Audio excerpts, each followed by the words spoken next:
Hey everybody, this is Kevin from the Feel Good English podcast. Today I'm here with an awesome guest, Jack Askew. How you doing, Jack? Doing very well, Kevin. Thank you for having me here today. And thank you for being here, of course. So, first of all, I'm always curious, and I'm sure the listeners are curious. Where are you right now? Where are you talking to me from? So I am in Asheville, North Carolina. Now, when I say this, a lot of people think I say Nashville because I'm in Asheville. And when you say this quickly, it sounds like Nashville. But this is in North Carolina. It's a great city, outdoor adventures, great community. It's quite alternative. And I'm currently in my office here, which I just moved into quite recently. Very cool. Congratulations. So, Thank okay, I think I even made that mistake. So you say I'm in Nashville or hmm I'm in Asheville.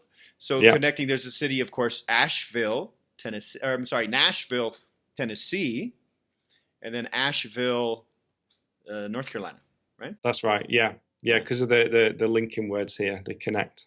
Yeah, yeah, sure. Very, very cool. I have not been there. I do know that people are very friendly in that part of the country, in the southern states, we would call that the South.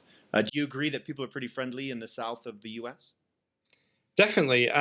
Where we live here as well, it's a little bit different as Mm-hmm. too, because whenever you talk to someone or meet someone new, you always ask them where you're from, because it's very rare to meet someone who is actually from Asheville who lives here now. Because over the last 20 years, it's just boomed. The place has boomed. And so more people are moving here, and people come from all over the country, or like myself, from different countries as well. But yeah, everyone's super friendly. It's a great community, and everyone seems to know everyone else too. So, why do you think there has been this big boom in Asheville? I think it started with there was an art scene here. It's Mm-hmm. always been a place for tourists to come to because it's in the mountains, and people would escape the heat from Atlanta or from Charlotte and come to Asheville. And apparently, there's good water here as well, so there were a lot of spas and those kind of places. But then, since the 70s, it's been about the art scene. So a lot of artists moved here to make crafts. Mm-hmm. Um, and then from there, other people moved in, and it just started to become a really good place to be. Mm-hmm. It's more, I'd say it's changing. The demographics are changing now. There's more money here. There are different types of businesses getting started and different types of families moving here now. So I've actually seen some of these changes since like I moved here 6 years ago. So I've seen it change quite a lot in that short space of time.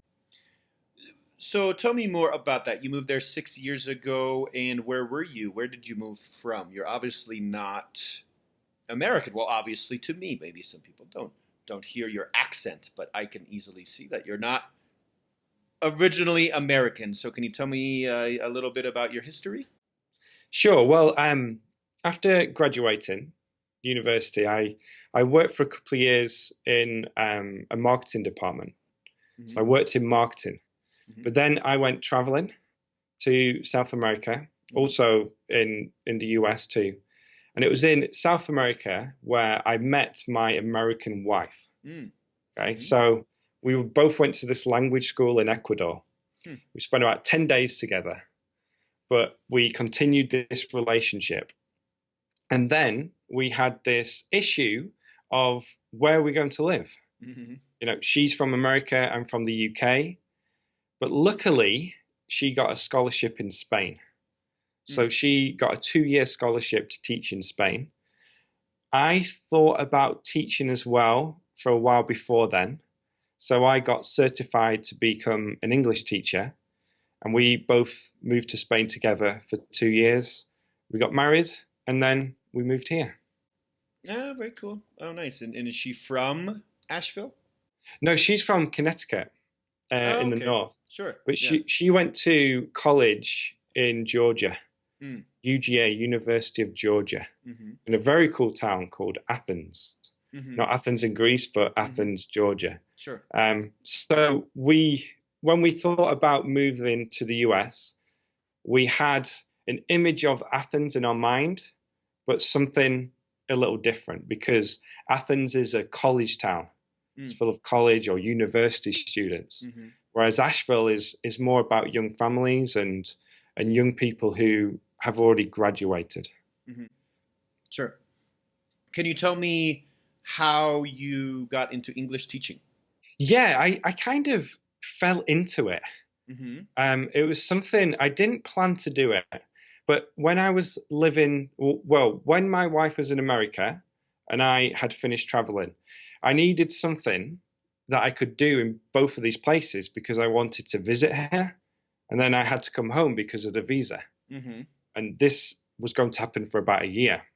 So I found a company where you could update your profile or upload a profile, sorry, and talk about how you can help English learners. So I said, at the moment, I can have a conversation with you and give you corrections on your speaking. And lots of people signed up to lessons with me. Hmm. And I knew after 2 or 3 lessons that this is fun. I Hmm. enjoy this. I enjoy connecting with learners. Hmm. And then from there, I got certified and then taught in Spain for those 2 years. Okay, sure. So I know you've been teaching for several years. You do a lot online with your two fluency program, and you have a YouTube channel, and you help a lot of English learners out there. And without going too deep into all of the tips that you could give the listeners today, Jack, what's some of the most important advice you would give out there to people listening to this who are trying to become more confident English speakers and trying to become more fluent with their English? Yeah, I actually have a 5 step plan Mm-hmm. for English learners, and it's something we'll go into a little bit later as well when we talk about the book. Mm-hmm. Um, but very briefly, the 5 step plan is why, what, how, Hmm. go, and it just starts with knowing why you want to learn English. Mm-hmm. Um, because it's important to know this for a couple of reasons. Firstly, to understand what you're going to use your English for.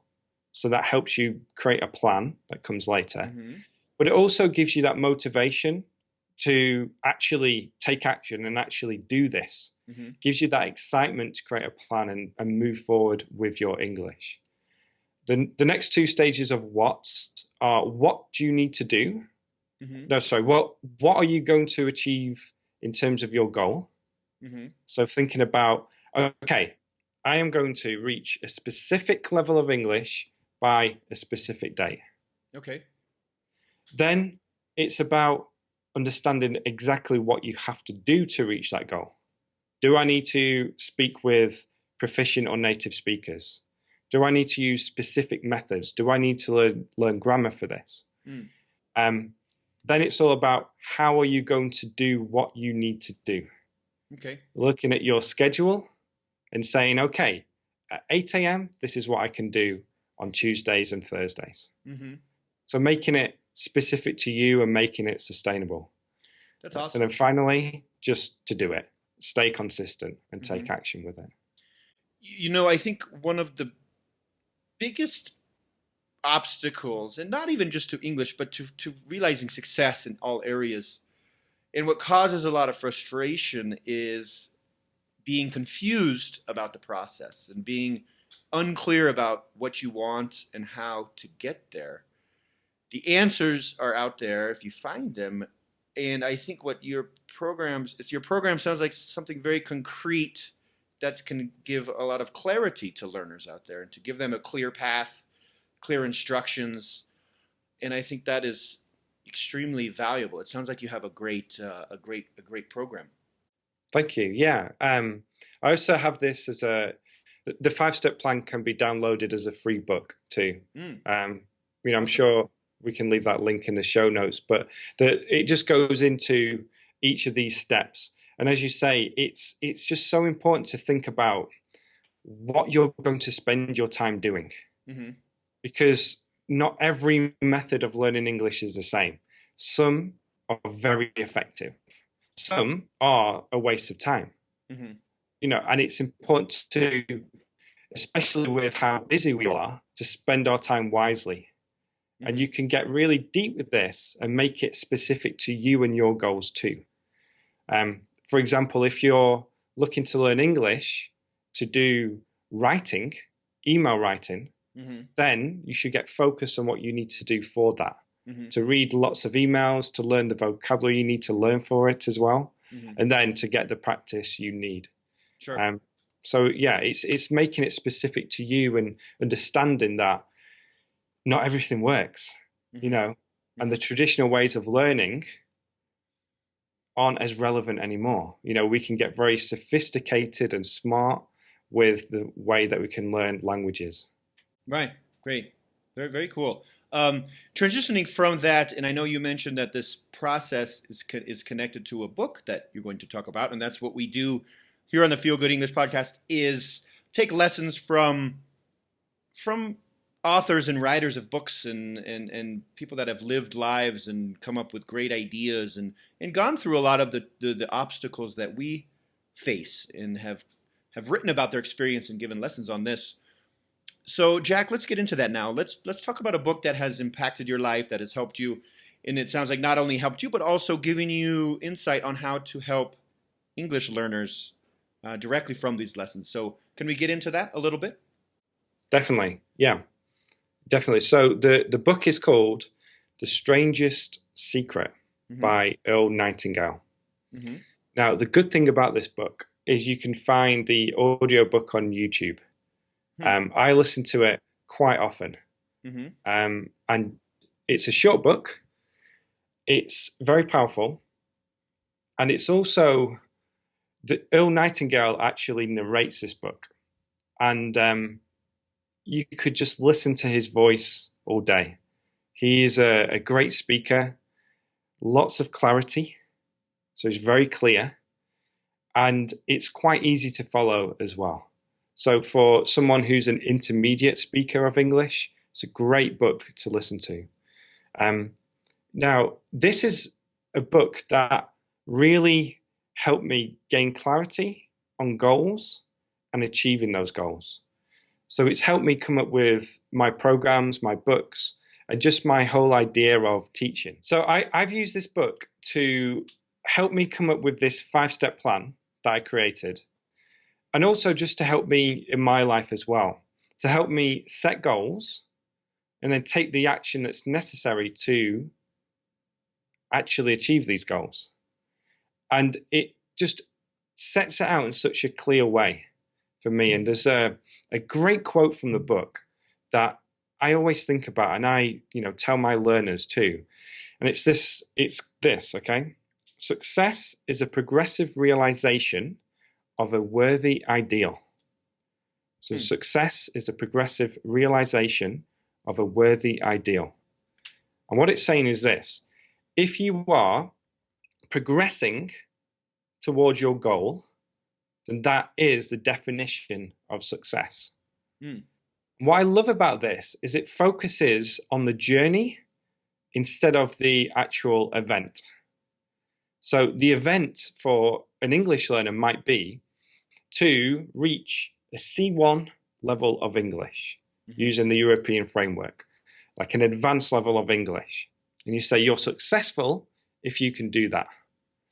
Whereas when you focus on the actual journey, what it's saying is this: if you are working towards that goal progressively, then you are a success. You are successful if you are doing this. Hmm. And that's a lot of that really focuses on the message I want to get across, that English learning is all about that journey. Right. It's all about that every day, or how often you study English, enjoying this journey and getting better each day. Hmm. Now, obviously, there are certain ways that we can speed up this process, but if you are content and you're happy with your level of progress, then for me, that is a successful learner. And I think that's a great, great lesson. Often learners they get caught up in trying to be as fluent as they want. Their whole mind is set on, I want to be a great English speaker. And it's very frustrating Yeah. because it takes a long time to get there. So they're Yeah. at this place and they say, here I am, I don't speak how I want to speak, and I want to be here. And there's a big gap there, which takes months, even sometimes years. But what you're saying is all you really have to do is wake up in the morning, know what you're going to do that day with English, do that, and by the end of the day, you are a success. You have done what you Yeah. needed to do. Is that correct? Yeah, because we set those initial goals and we can put deadlines on them, and as you're saying, like, we're here, we want to be here. And if you always focus on that distance between the two, then you just feel down. You don't feel energized or motivated. But then instead, if you focus on the day-to-day work and focus on what you've done in a day to help you reach that goal, it just changes your whole mindset. And it's one where you can feel like you're getting some momentum, and then you're actually doing the things you need to do. It's always good to test yourself, maybe on a monthly basis, just to see how far you've come, because then you can change what you're doing on a daily basis. But just to focus on and to enjoy that journey, and to realize that you are progressing. And a lot of the times you might not even notice that you are. Just sure, good point. Right. It's the little incremental improvements that sometimes aren't even noticed, that make a big difference, right? And then Yeah. and then all of a sudden you're like, wow, I didn't even notice I was improving, and here I am. Jack, what encouraged you, or how did you find this book? Was it recommended to you, or did you just find it by searching online, or how did this book come into your life? I think it was a recommended book on Amazon. Mm-hmm. And that's where I bought it from. And it must have just been a recommended book. And I thought it was really cheap at the time. I think it was 99 cents. And it was short, so I thought I'll just get it with the reviews. And then I read it, and it just helped me gain clarity on what I was trying to achieve at that time. Because I've used this book to help me come up with that 5-step plan. And I use this 5-step plan in my life as well for my business and also my fitness too. Fitness, huh? Are you pretty into fitness? Can you tell me more about that? Sure, it's mainly about for me, coming up to my mid-30s, Mm-hmm. it's changed a little bit. Before it used to be all about, the appearance. Mm, Now for me it's about how I feel. sure. And I want to have energy throughout the day. Mm-hmm. And a good example of that is I'm at a stand-up desk right now. Mm-hmm. So I use this standing desk, Mm-hmm. and I don't sit down at work because I know if I sit down, then I'm just not as energetic. Right. When I stand up, I have more energy. Mm-hmm. So I set myself certain goals for flexibility, and the way I measure it as well is just how I feel. Mm. Do I feel energetic? And that helps me create a plan based on, food, exercise, those types of things to help me reach those goals. So yeah, that's interesting. Let's just do this real quick. So Yeah. let's take the 5 steps here and let's put it into a fitness plan. This will Hmm. really show some learners out there about how maybe they could apply this to, could be their English goal, could be another goal in their life. So can we do this quickly? Can you maybe Yeah, give an example of how this could be set up with a fitness goal? definitely. So step one, Mm-hmm. think about why you want to be fit. Okay. Mm-hmm. Step one and step two are quite connected because it's basically saying what you want to achieve and why you want to achieve this. Mm-hmm. So for me, my goal is to feel good and not to be overweight. To Mm-hmm. stay in a certain range. The reason I want to do this is because I want to be energetic. And then you can keep asking yourself why. Why do you want to be energetic? So then I can produce really good lessons. Why do you want to produce good lessons? Reach more learners. Why do you want to reach more learners? You can keep going deeper and deeper so that you have that really underlying fact of why this is important for you. Mm-hmm. Another reason for me is I have a young son. Mm-hmm. So I want to have energy to be able to play with him after work. Sure. Step 3 is knowing what you have to do to reach your goals. Mm-hmm. This is a research part where you learn, okay, I need to exercise. I need to use this standing desk. I need to eat these certain foods. But step 4 is so important, and it's what most people miss out. How am I personally going to do all these things? So for me, what I did, I joined the gym with my wife and at a place where they have daycare for my son. Mm-hmm. Because otherwise, I wouldn't have time to go to the gym. So it's like a family day out. My son loves going, my wife loves going, I love going. So it allows us to do this all together, and it gives me the time to do it. There we go. I just need to click it. So this fourth step is almost, it seems like this is where you kind of need to be smart, and you have to look for different tactics, and maybe look at other people and how they're doing it, and connect it with your own life. And this sounds like where there's some strategy involved in the more the more time you can put into creating a plan and using different strategies, the more successful you are. I like this idea, and I teach this a lot to my students as well, is connecting different things, different activities, or different goals or intentions into one. You want to spend time with your family, and you want to work out, so you take the family to the gym. That's a great way to connect those things. And you want to become more fluent, and you want to practice English more in your day, and you want to be fit, and you want to practice English more. So you go to the gym and you listen to English programs, and it's great to connect goals and put them into one activity. I think that's a very powerful technique. Yeah, I do that as well, because I want to listen to podcasts. Mm-hmm. So I do that at the gym. And it's also important with step 4 as well, is to think about maybe starting with small steps and getting used to this new routine. Mm-hmm. But also, so important is to make it sustainable, to make it part of your life in a way that isn't just going to make you crash and burn, within 2 weeks. Sure. So with exercise, it might be, okay, I'm going to run 15 miles every day or 20 miles every day.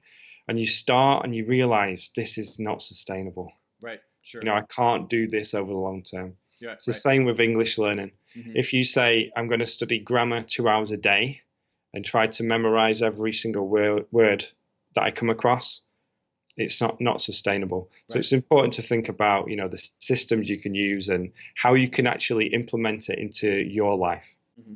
Starting small, being patient, having faith in the process, right? Yeah, exactly. And then so step 5. Step 5, yeah. So this is just to take action, and to stay consistent. And a good way to take action is, again, just start small. Sure. Start with maybe one thing that you can do every day. Mm-hmm. There's other ways as well to think about staying consistent. And I love to think about this in terms of systems.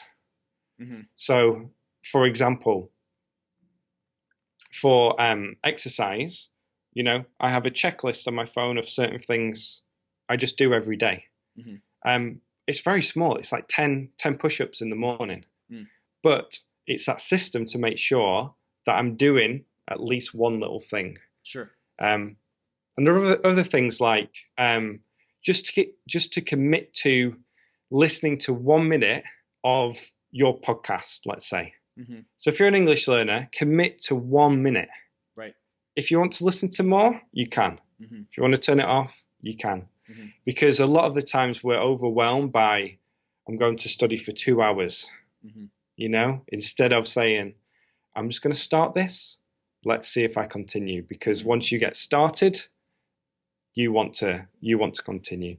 Yeah, and I found this to be so true. And what we have to, it's almost like we have our minds, and we have our thoughts, and we have our intentions, and those can be disconnected with our body and the way that our bodies naturally work and naturally feel about things.